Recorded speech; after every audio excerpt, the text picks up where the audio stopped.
Welcome to Theories About Things, where I pitch my theories about why some things are the way they are. Today, I'll get into why the prominent ultra-luxury 5-star hotels have seemingly gone downhill. So let's jump right into it. My theory is that while these hotels were once upon a time exclusive enclaves for the rich and famous, today they're actually accessible destinations for the aspirational traveler. The natural decline that followed was inevitable. I'll go into more detail about these two types of guests and how they relate to the downturn of these hotels in a few. But first, let me talk about the actual hotels. When I say prominent, ultra-luxury 5-star hotels, I'm referring to the mainstream brands that come to mind for most people. Ritz-Carlton, Four Seasons, Waldorf Astoria, Shangri-La, Mandarin Oriental. You know the ones I'm talking about. These are the hotels, generally speaking, that I've seen compelling evidence to suggest that they've fallen from their peak in terms of quality. I'm not saying that this describes every single hotel for each brand. A hotel brand's portfolio will naturally have some properties that are better than others. I'm also not saying that these are all bad hotels. Quite the opposite. We're still talking about bona fide 5-star hotels that are a cut above the average hotel. What I am saying is these hotels were once almost mythical, with an attention to detail that played with perfection and known for offering guests the best of everything with no expenses spared. However, today, the reality is that guests of these hotels report more flaws than you'd think for hotels that have built a reputation for being flawless. Whether you're a guest at these hotels or you live vicariously through watching videos of social media personalities stay at these hotels, you'll inevitably see some flaws that might catch you by surprise considering the hotels that they belong to. These include issues with cleanliness, excessive wear on furniture, outdated decor, and signs of general neglect around the property. In my opinion, one of the best sources for a current look at ultra-luxury hotels is a YouTube channel called Walk With Me Tim. I'll actually reference one of his videos later in this video, and I'll leave the link to his content below. I'm not affiliated with his channel in any way, so obviously I'm not paid to say that. He's just extremely detailed in his tours, and he pays for his stays out of pocket, so you know the reviews are objective. Speaking of YouTube tours, let's take a look at another one. Arguably the most famous luxury hotel in the world is the Burj Al Arab in Dubai. It proclaims itself to be the only 7-star hotel in the world. If you poll random people from around the world, Family Feud style, and ask them to name the most luxurious hotel on the planet, the Burj Al Arab will likely be at or near the top of the results. Another well-known travel YouTuber, Ben Morris, filmed his stay at the Burj Al Arab a few years ago. For a hotel with not only a reputation for over-the-top luxury, but also a reputation for eye-watering prices, this hotel tour was able to point out that not everything was actually as pristine as you might expect at the Burj Al Arab. You can find many more sources just like these, and read TripAdvisor reviews, and even stay at some of these hotels yourself, and they'll lead you to the same conclusion. These hotels are all extremely nice, but there are some surprisingly apparent flaws that you wouldn't have expected to see at hotels with reputations for being basically immaculate. So what gives? How did these once glorious hotels get into a state of decline? Like I mentioned at the top of this video, my theory is that the guests of these hotels were once exclusively the rich elite, but nowadays a larger percentage than ever of these guests are aspirational travelers, and this shift has naturally changed the character of these hotels. Let me start by discussing the aspirational traveler. What are aspirational travelers? Aspirational travelers are just ordinary people who either stretch their budgets or are able to secure deals or promotions in order to stay at top-tier, ultra-luxury hotels. The rise in popularity of hotel loyalty rewards programs and credit card rewards programs have made staying at these kinds of hotels incredibly accessible for the average person. Aspirational travelers, just through their everyday spending, can now save up enough rewards points for a stay at one of these fine hotels with little to nothing out of pocket. There is now an entire genre of content on YouTube dedicated to this very topic of maximizing your rewards points in order to travel like royalty. I personally am very much in the category of the aspirational traveler. Recently, I was able to put together some promotions and rewards points in order to book a 3-night stay at a Ritz-Carlton hotel. The entire stay, out of pocket, was less than $1,000 total, taxes included, and it came with a $200 resort credit, an $80 daily breakfast credit, and a room upgrade that landed me in one of the hotel's best suites. Had the promotions and the rewards programs not existed, this stay would have cost me well into the thousands, probably even north of $10,000. In that scenario, this story would not have existed because I obviously would not have been staying there. But in modern times, it's possible, so I did. For aspirational travelers, staying at an ultra-luxury 5-star hotel isn't the norm. At best, it's a once-in-a-while treat. For some, it's a once-in-a-lifetime treat. Therefore, aspirational travelers don't have the same expectations, nor do they have the same standards that need to be met as a seasoned 5-star hotel guest would. Aspirational travelers come from the world of 3- and 4-star hotels. Think Marriott's and Hilton's. As long as the 5-star hotels can give aspirational travelers an experience that is a few magnitudes better than the 3- or 4-star hotels that they're used to, aspirational travelers will be happy with their experience more times than not, even if the hotel now has some minor flaws here and there, and now is a shell of what it once was at its peak. During my stay at the Ritz that I mentioned earlier, significant parts of the hotel were under renovation. The entire lobby was closed for renovation. 5 of the 7 restaurants on property were closed. The gym was a makeshift gym in a conference room. The lobby bar was a table with a bartender at the end of a hallway. And despite all of these quote-unquote flaws, I still consider this hotel stay at the Ritz to be by far the best hotel stay I've ever had in my entire life. But again, I'm an aspirational traveler. The experience that the Ritz was able to provide in terms of the room and the service and the general property, despite being in an abbreviated state of construction, far exceeded what I had ever experienced at the kinds of hotels I normally stay at. You can turn all of this upside down when talking about the original guests of the ultra-luxury 5-star hotels, which were the wealthy elite. I'm talking about executives, A-list celebrities, heads of state, entrepreneurs, etc. A stay at these hotels was not stretching the budget for these guests in the least back in the day. These guests weren't saving up their credit card points to stay at these hotels. Wealthy elite guests are accustomed to the 5-star experience, not just at hotels, but in everyday life. If something wasn't up to standard, they'd be more keen to notice it because they have such an abundance of 5-star experience to compare it to. Unlike the case of the aspirational traveler, 5-star luxury is just the norm for the wealthy elite. So if something was less than perfect, they would have noticed it. This forced the ultra-luxury 5-star hotels to keep their standards high back when the wealthy elite were exclusively their guests, which is how these hotels got their stellar reputations to begin with.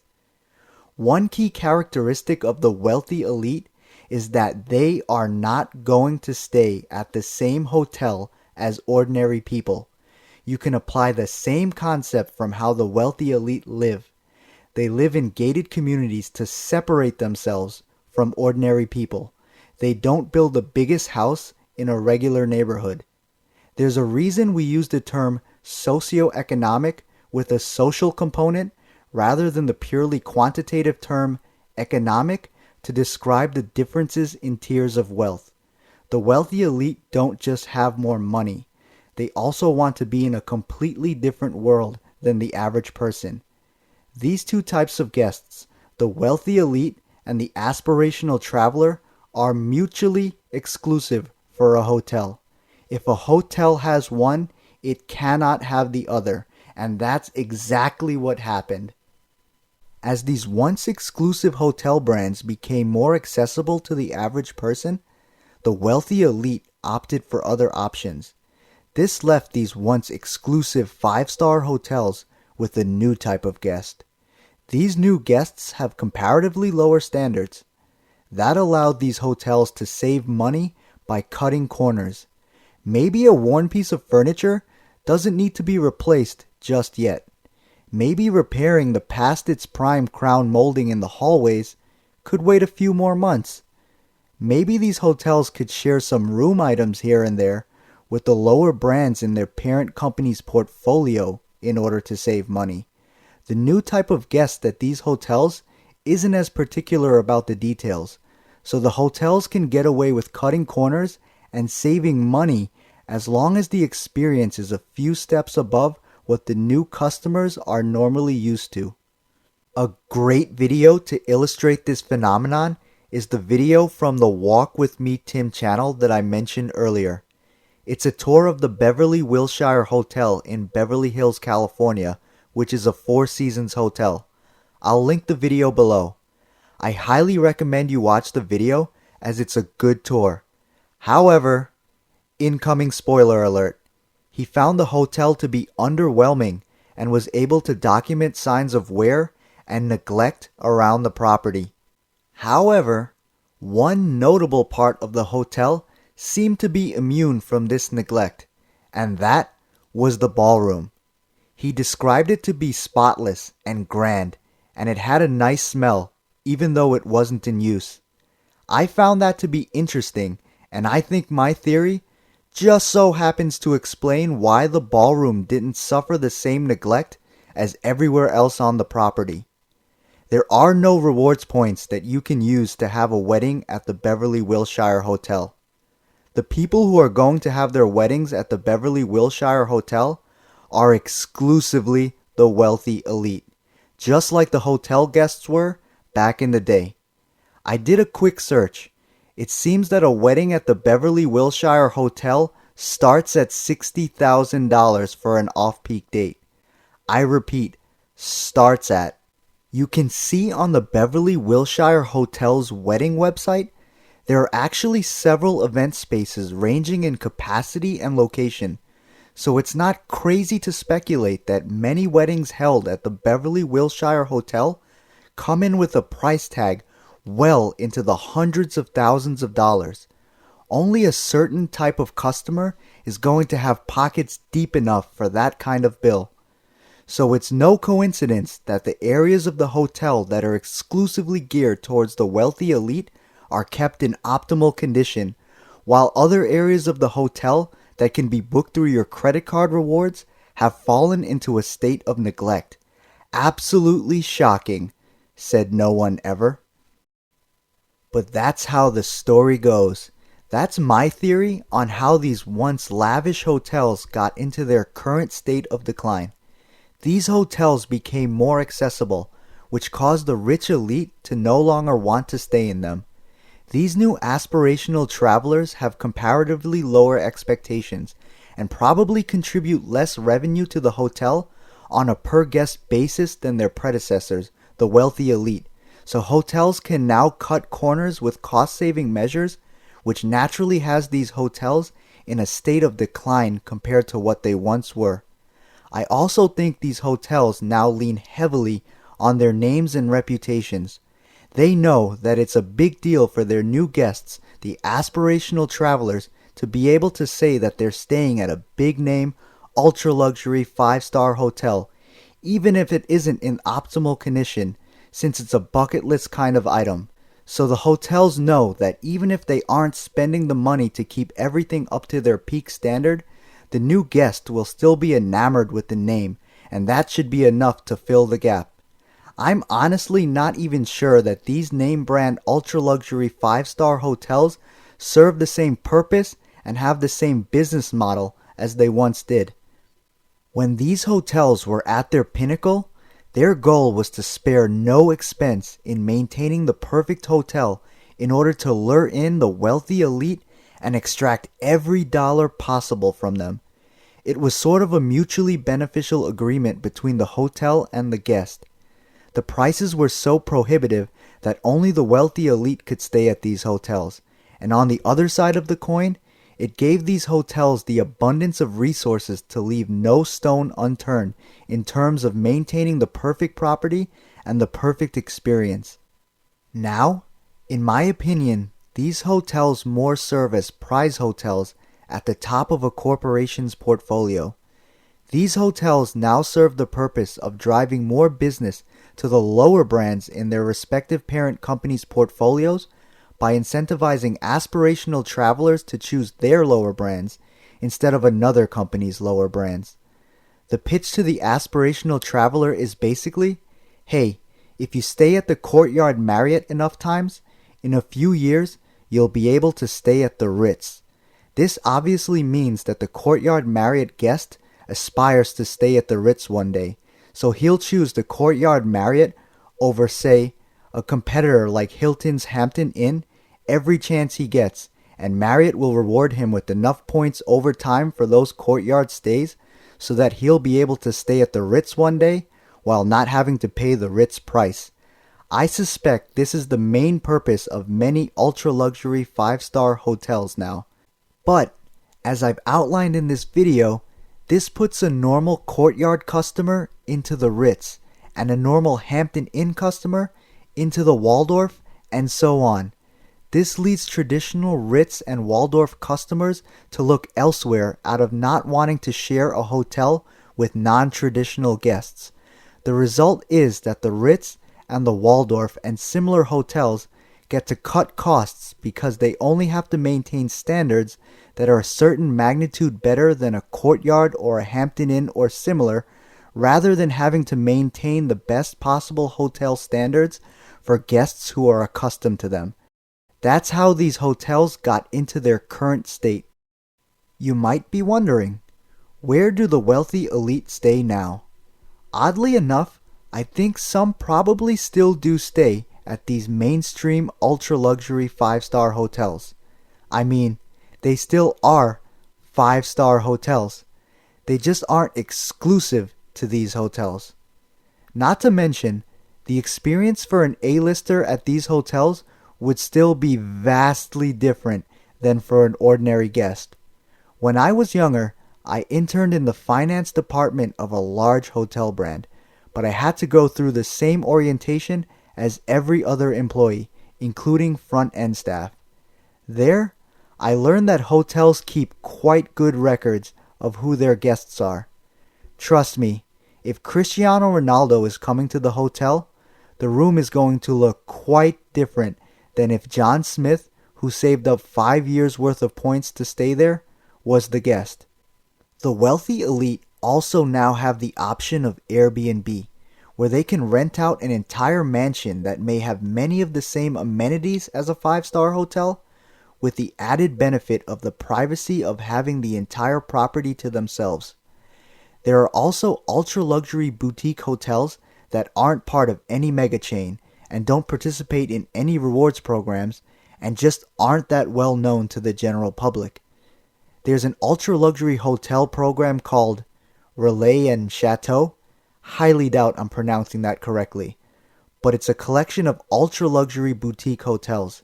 This program has a set of very high requirements, and if boutique hotels are able to meet them and sustain them, they're accepted into the collection. This program doesn't have any lower brands that it could use to funnel guests up and down the lineup.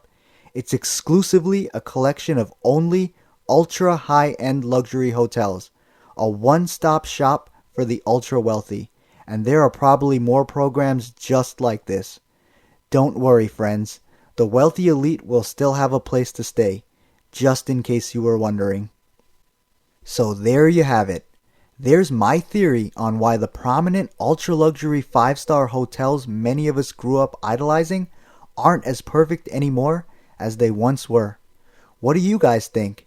Have you stayed at one of these hotels and were let down by the experience? Or am I talking nonsense and these hotels are better now than they ever were? Let me know in the comments. And don't forget to like this video and subscribe to the channel if you want to hear me discuss some more interesting topics. See you in the next one.